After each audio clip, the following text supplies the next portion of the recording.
Hi everybody, welcome once again to another episode of Político with Juan Collado Díaz.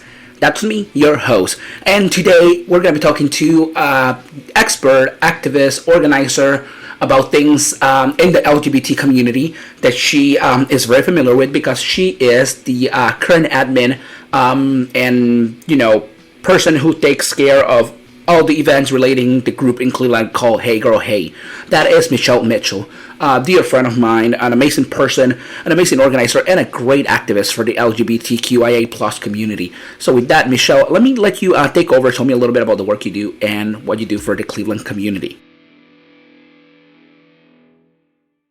Well, my name is Michelle Mitchell. I am the admin for Hey Girl Hey Cleveland, and it is a group that my friend originally started, and then she gave it to me because it was just a lot of being available to do all these things. So I was so grateful to take it over, and of course, my goal is to bring women in our community together. So we create more of a feminine vibe. But we also are we do have parties and gatherings that are inclusive to all LGBTQ plus community members. Yes, so that is amazing. Having a safe space in today's society is very important. As we know, everything going on, and by the time, this episode even goes out, it's gonna be some weeks after one of our non-binary siblings pretty much committed suicide after being bullied over their gender and sexuality in school. So let me ask you, when you started Hey Girl Hey, what inspired you to continue Hey Girl Hey? Well, it is a lot of work to put it all together, of course, but I love doing it. And what inspired me is that there really wasn't a place for people who were transitioning from female to male or male to female, and for women who are lesbians or bisexuals or, whether they're, whatever their pronouns are. So, but we noticed that a lot of the gatherings and bars in Cleveland are mostly geared toward the male community. And as a female lesbian myself, it was difficult to find a place that we were welcomed. We would always have to wait a very long time, even when we went to a bar that was geared toward them. We'd have to wait just to be served because we weren't priority. So we felt kind of left out a little bit. And so I wanted to create a space. Well, actually, my friend Heather created the space and then gave it to me, and I just went with it because I said, this is something our community needs. Yeah, and just myself, I've been part of some of the events, some of the parties, and it's an inclusive space for all. And as I mentioned earlier, creating safe spaces is so important for this community and to continue creating those spaces for everybody. I know, currently there is kind of a little misconception and division among some in the community where there is the original LGB and some things they're there's the TQIA plus and they don't want to get together. I know you recently kind of went through a little bit of a struggle where you had plenty of members that Hey Girl Hey, it's inclusive but also has some exclusive events where are just for specific members. So I don't know if you want to share a little bit more about that. How does that all come to place? Keeping the community together, but also making sure that there is a place and a voice for everybody. Well, what I've done is I've met a lot of people in the LGBTQ plus community, and even spoke with owners of establishments to give us that space. Now, some establishments are able to give us private parties. With a private party, we can just have our members, which are mostly female, but they also have, for example, bisexuals that bring their male boyfriends, and we also have people who are transitioning. So so we just can't say, well, if you're born as a woman, then that's who's allowed to come. That's not what we're saying. However, the private parties are geared more towards providing that space for the feminine atmosphere for us to be together, because we don't have that opportunity anywhere else.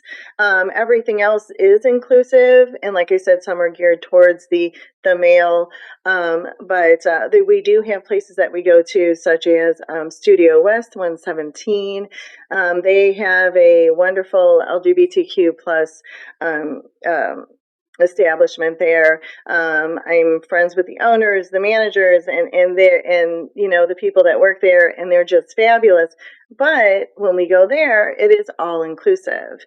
And I don't mind that, because it's great for us to be able to all hang together and support each other. So we do invite the G2H2, Studio West puts it on, West 117, they put it on their website and promote it also. And then we're promoting it too. So we want to involve the whole community, the LGBTQ plus community, I should say. We want them all involved in many of the gatherings that we're doing, and a lot of them are going to be every other month. And then we'll have a more feminine vibe also every other month, along with other gatherings. Like we're having a game night gathering. We're going to have a NCAA women's championship game watch party. Those things are going to be, it depends on where we have them. So the watch party is at Studio West 117. That one is inclusive. However, it's women's basketball. So, the crowd it won't be as inclusive looking as a lot of the other inclusive things, but the game night is geared towards women, or I should say the feminine vibe. I don't want to say the wrong thing. It's kind of a touchy subject, how to, we don't want to label people, but a lot of people, want to be included, and it's difficult to have that conversation sometimes. Yeah, absolutely. So, with that, I know you have, as you mentioned, a lot of you have bisexual community members. You have targeted Pedro started a target for the lesbian community, primarily then bisexual and gay women specifically. So let me ask you, when you put all this together and you go for the inclusivity of the group, sometimes there is kind of this outcome for just the straight community out there, the cisgender community, where most of they want to be included, but they feel that they're excluded. So how do you overcome something like that when you want to include everybody? And I know I haven't asked that question already, but when you have the straight community that wants to be part of this, how does that correlate with hey girl hey specific? Well, basically, places like Studio West 117 and even the LGBTQ, the community center, they don't, interview everyone that comes in and say, hey, are you gay? Now you can come in. So, everybody's welcome to those types of places. Studio West 117, our community center, those are welcome to all. Whenever we have a gathering there, it's welcome to all. But we do have our private parties, and those are really super fun. And that's when the women could, really engage with each other. And it's not as large of a gathering either. Although we've had some pretty good ones. Our parties are usually about 100 people now, and we have about 1,300 members. So that's awesome. And as someone who myself have participated, I can definitely say that it's a welcoming, it's a safe space for all. Every time I've gone, I feel sometimes I'm the only guy. The past couple times I see other guys, and I'm like, wow, this is amazing. But every single time I go, it's wow, it's so inclusive. I don't feel left out by anybody. So I feel that that's one of the most amazing things, to have in our community, and more like a community like Cleveland that is so diverse and open to everybody. So I feel that that's a huge and a must-have for everything. So I wanted to ask, what are some of the struggles that you personally have to overcome as LGBT female coming out, as lesbian to the community? What are some of the struggles and obstacles you have to face on a daily basis? Well, on a daily basis, of course, judgment by others. Luckily my family is very supportive. Of course, in the beginning when I came out, I was afraid about that, but they were very supportive. So I was one of the lucky ones. Not everyone is. But as a lesbian, it is more of a struggle to um, you know find people that you want to date. You can't just go in a public bar and pick up anyone because they could be a straight person. So that's one of the struggles. And also being a single mom, I struggle with that too.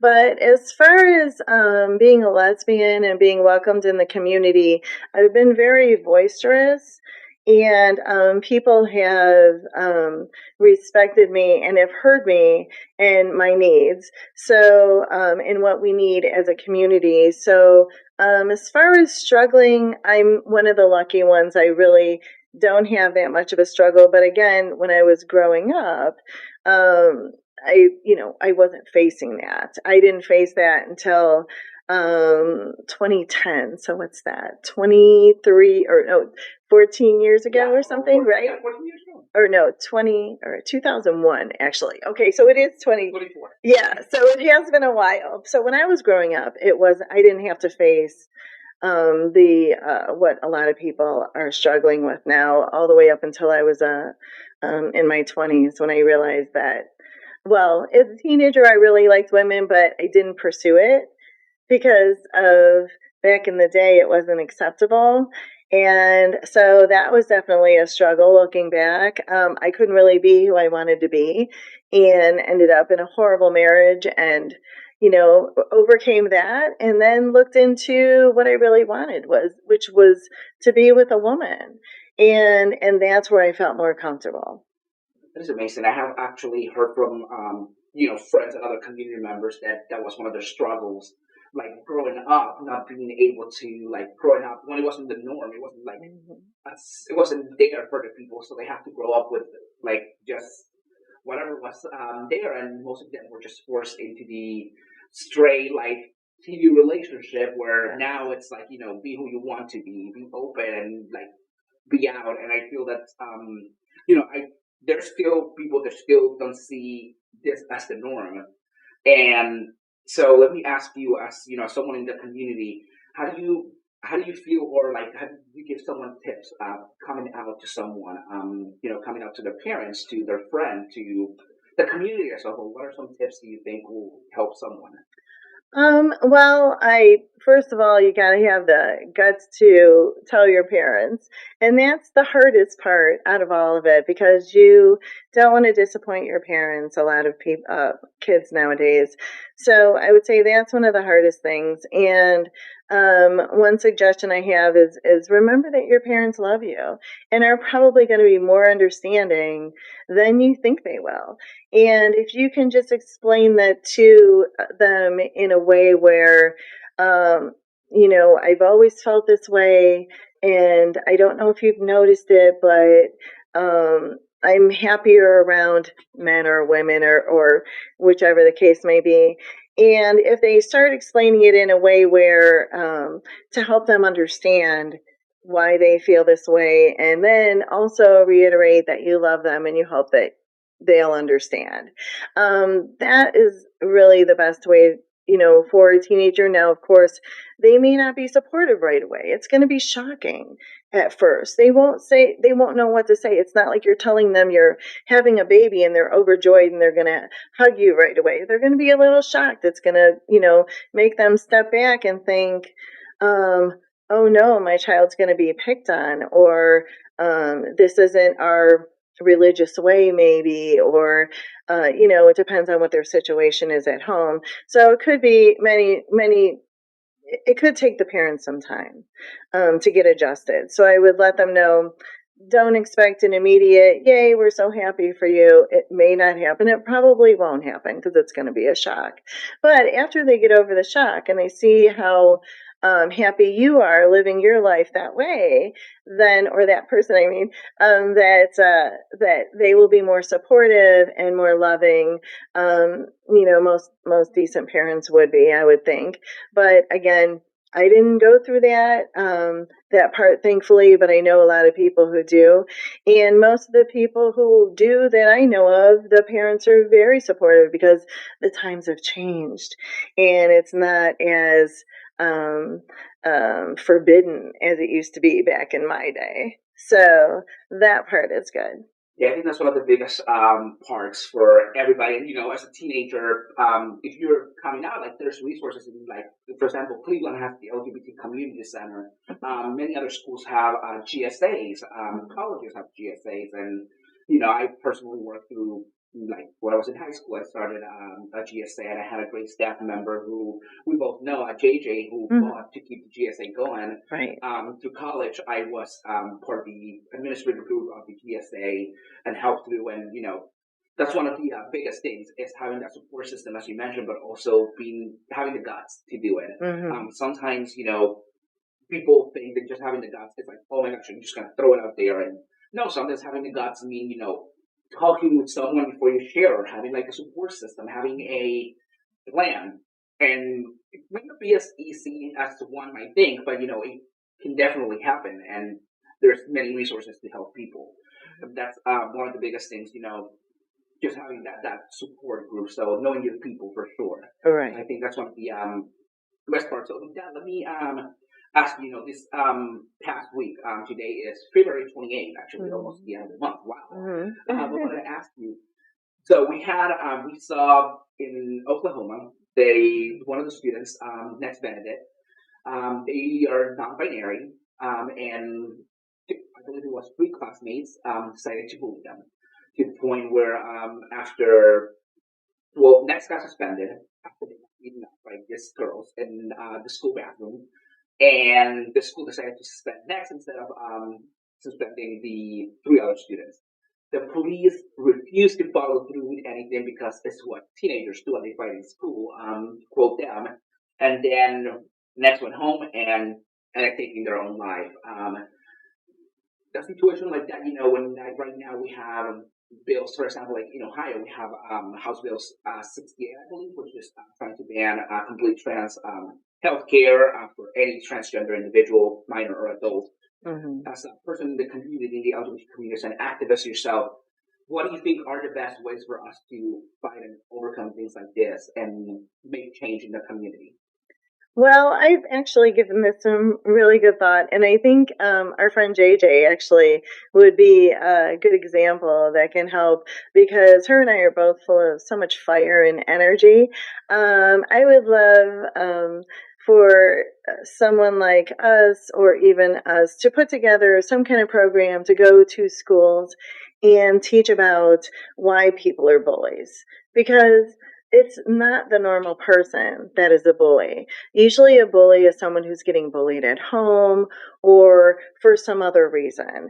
And I think if we go to, like, let's say have an assembly in a gym and maybe point out why people are bullies, and then maybe people won't want to be bullies because then they're kind of pointed out as that stereotype, as they have to be a bully because maybe they're being abused at home, or maybe they are being bullied by their uncle, or maybe by their brother or sister or whatever.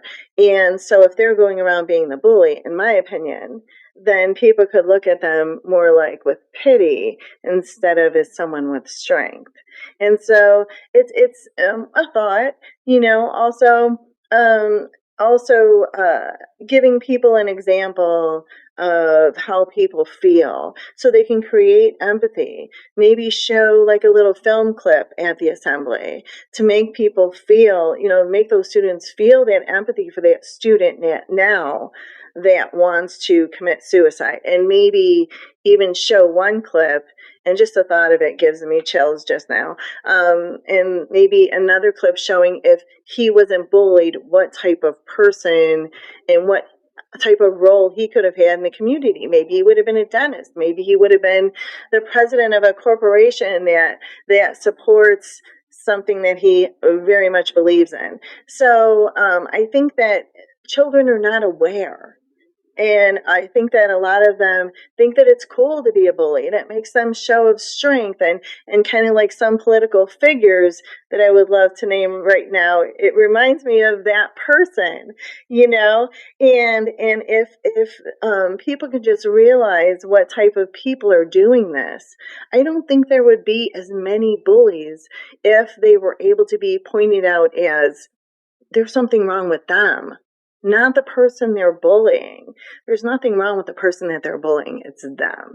And I think there should also be things that the school do. Like, let's say if someone was caught bullying, they must attend an anger management bullying class or something to that effect. I think that would really, really help. And then also, I think they should be able to, again, see maybe a video showing why everyone is equal. Just because you're white and you have blonde hair, or just because you're this color or that color, or whatever features you have, you're taller, you're shorter, you're skinny, or whatever, does not make you a better person than anyone else. So these kids need to be reminded of that, because it's put in their head that, maybe it's not put in their head, but whatever situation is happening to them, they also need to be addressed so that their mentality can be, I don't want to say corrected, but shown reality. So absolutely, and I like that. I like that because I feel a lot of our politicians, if you probably go back, Mm-hmm. and I'm gonna go with the far right, like conservative, like I don't know, I don't have another word to describe them than assholes. But the ones that are like strong and like mean and create this ridiculous laws and that take people's rights away. If you look back somehow, they probably weren't hurt in high school. They probably were like victims of bullying, and they take all that anger, they put it into something like politics, and then they go to your state house and they're making laws to eradicate an entire group of people, Right. or they're making laws to take women's votes away. Or a couple of years ago, we saw one that was to like stop interracial marriage again. So like all these things are created, and it goes back to that time. Like it goes back to when they were kids. What made you into the person you are, and it's Right. that life. And I feel having a program like that, it's definitely so supportive and helpful for people, and it will definitely push people to understand and know that there is there's a better way. There's more than just bullying someone because it makes you feel better. Like maybe going to talk to someone. And I remember when I lived in Rochester, New York, my friends and I we started an anti-bullying club because I was in a private school, and I think I was like the first Latino ever to step on that school, and then there was some other people of color, but it was probably like 5 of us. The school only had 100 students, so it was very small school. Part of it was 4 different buildings, one school, but every building had its own entity. So we were in like 100 students, and it was like, wow, how did like the smaller group of the minority in here makes themselves like known, or like we make ourselves like, okay, we're here, hey, or when they're bullied, like have someone to talk to and understand, and they're not alone. But it was hard, but we made it happen. And I was actually just talking to one of my teachers last week, and they still doing the anti-bullying. So I was like, that's impressive. Oh, yay. So they kept it going. It was like after I left, it wasn't over. They kept it going. Same thing with here in high school. We did that with JJ. And I don't know if it's still going on in the high school that I graduated, John Marshall High School, but I know the GSA is still going, which also supports like students and supports students who are victims of bullying and creates a safe environment, which it's even going back now, it's like Hey Girl Hey. Hey Girl Hey is a safe environment for people in the community and in the LGBT community, the spectrum, to feel welcome, to feel safe, and that is that is one of the largest things here in Ohio now with everything going on, and not just around the United States, around the world. So let me ask you this: how do you maintain a safe space when, like, for example, Hey Girl Hey? How do you maintain a safe space there for everybody, where like every single member feels welcome and every member feels included? Okay, well, at places like Studio West 117, they have a lot of staff, and they have many people that can, help any situation that's happening that should not be happening. And myself, I will also interject. I have walked people out, not from Studio West, but from private parties. I have, and they, stopped what they were doing and they walked right out with me. So that was great. Mostly we do when we're not at Studio West or the community center and we're having a private party. Now, that's when I don't have the support of that facility.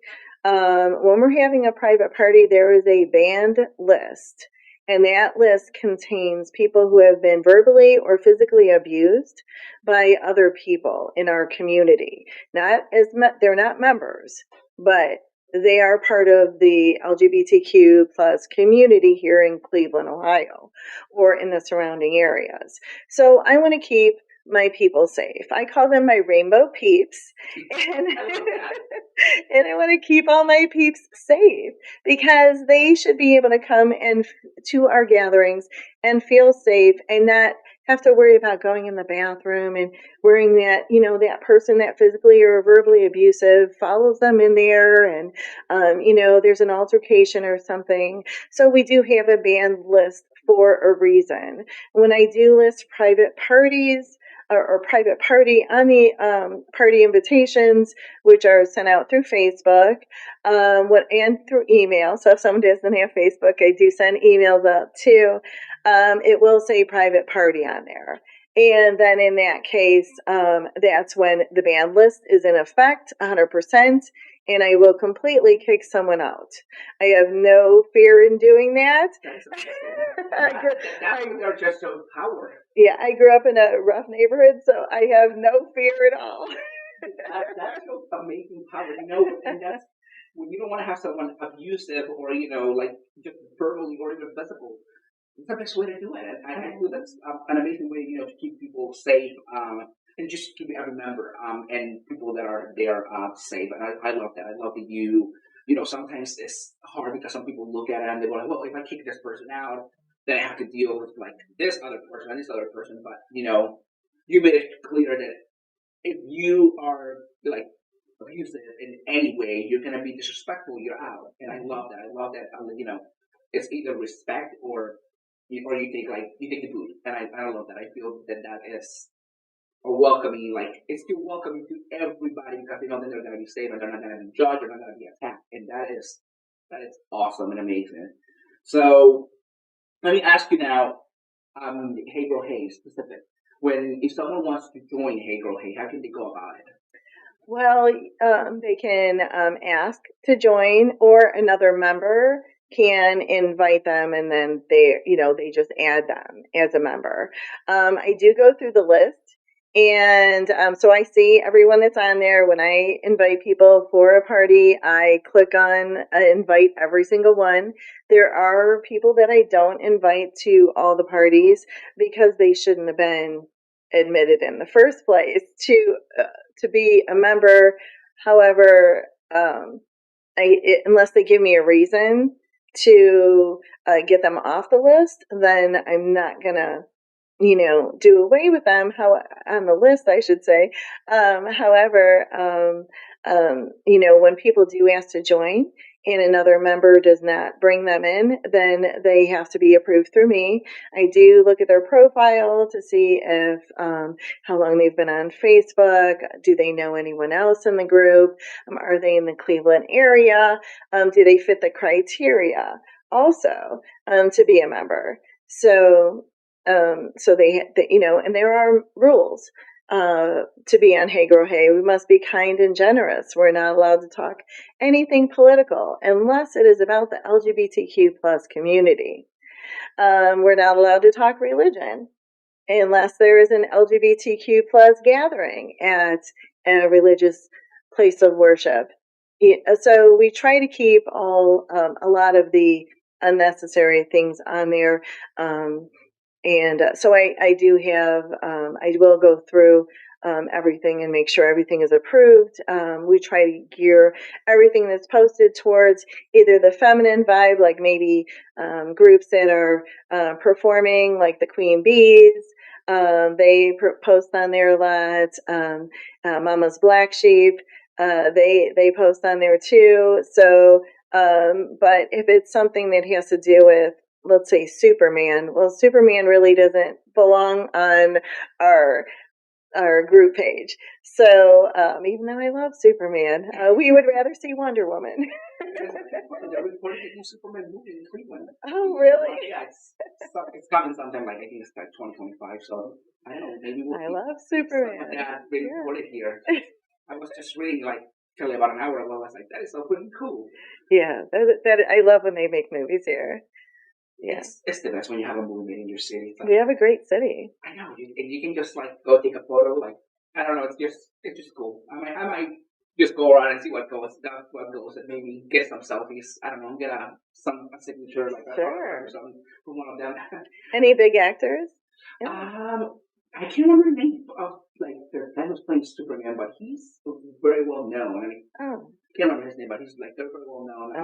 The director is James Gunn. He directed like some of the Guardians of the Galaxy movies. So that'll be. I'm hoping it'll be good. It seems like it's promising and it has some diversity, which I love. It has some characters that are LGBT also will be included in the movie, which. That's one of the things that I definitely love to see around. So it's representation matters. That reminds me of a movie that just came out called Drive Away Dolls, and it is about lesbians. Well, the main characters are lesbians in the movie, and Studio West 117 just had a huge movie party promoting it. So I gotta go see that movie. It looks pretty good. There's some good actors and actresses in there. I gotta watch it. I watched about 4 movies yesterday, so last night. So we really stayed very late watching movies. I think it's at the theaters right now. So yeah, that sounds like something that maybe you should go and watch. Yeah. So let me ask you, anything else you want to add? You want to share with the listeners and people that are listening to this from all around? Well, I really I want to say that our community is really a great community. When new people come to our gatherings, they feel welcome. As a matter of fact, we're going to start, if they want, they don't have to, but if they want to wear this little colored bracelet, just to let everybody know that they're newbies, because I know that people will come up to them and welcome them to our gathering and make them and even introduce them to other people.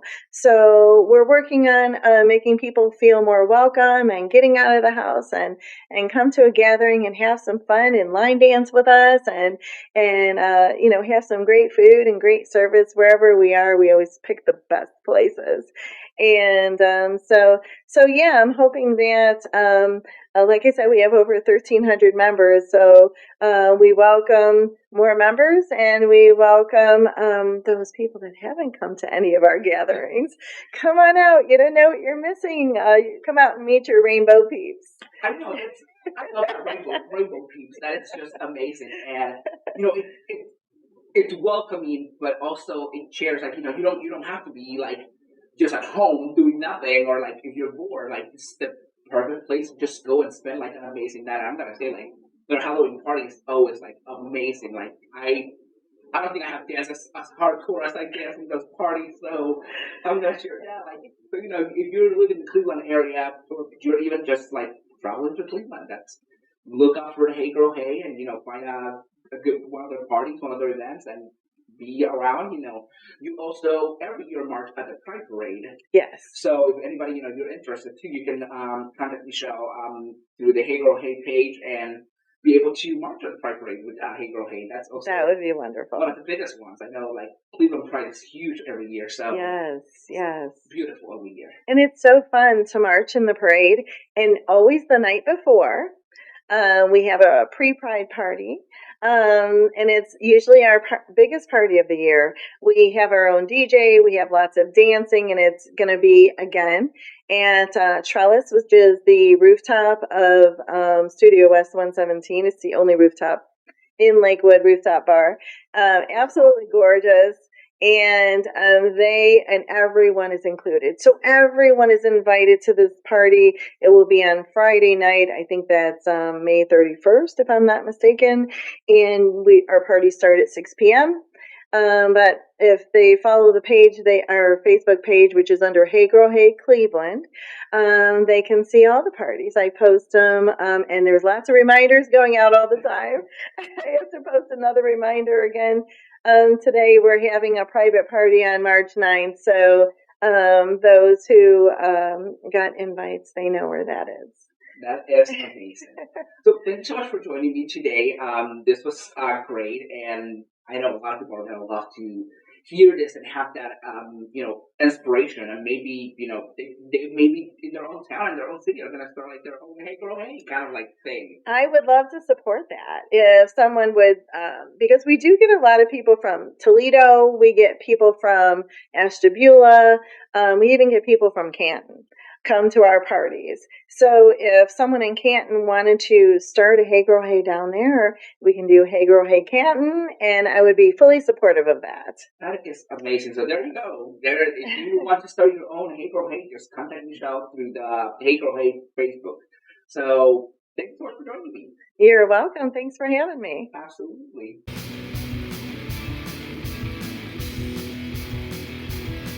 Thank you so much for listening to this episode of Político with Juan Collado Díaz. Thank you so much, Michelle, for joining us today and talking about the amazing group Hey Girl Hey. To find more about Hey Girl Hey, you can visit their Facebook page, which will be linked on our show notes.